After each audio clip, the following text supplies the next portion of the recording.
For this study, the system is the queuing process at Punto Verde. Students and staff arrive at different times of the day to buy food and drinks. The system includes an arrival process that varies during the day, a service process provided by cafeteria staff, a waiting line, and a FIFO discipline. That it means first in, first out, meaning people are served in the order they arrive. We will use queuing theory to analyze the system performance, focusing on waiting times, queue length, and server utilization. So for defining our new, we use the time when the customer arrives to the cashier and the time of delivery, when the product was delivered to the customer.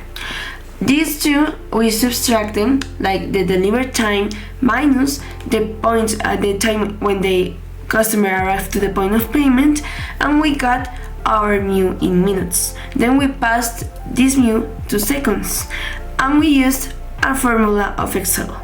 So for our lambda, it was a totally different story, since we used two different types of data. That was the total time in the queue and the total time in the system.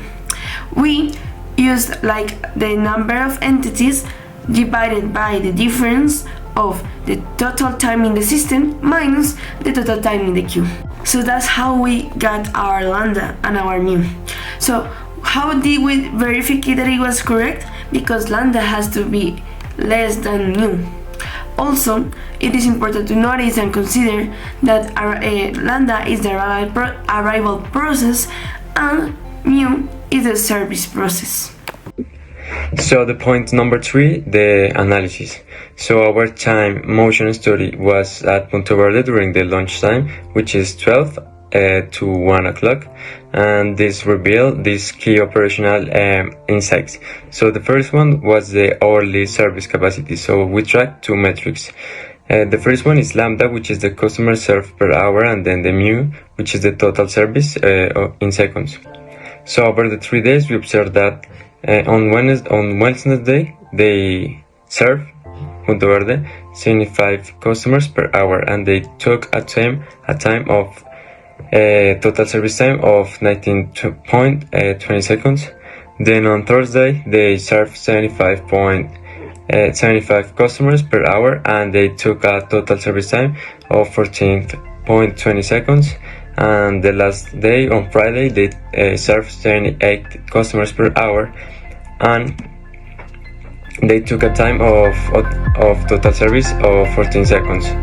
And then the average was 79 customers served per hour using 15.8 seconds service seconds. Delays on the serving and taking into account what people wanted of all of them. For example, some people spend 5 minutes only in the queue. So this made the system go slower and was being difficult for other people entering. How can the process be improved? We think that with more people serving, so that the system time and the time where you have already said what you want and gotten what you want is very high. So with more servers, this time would exponentially decrease and would be better because there will be the system time would decrease.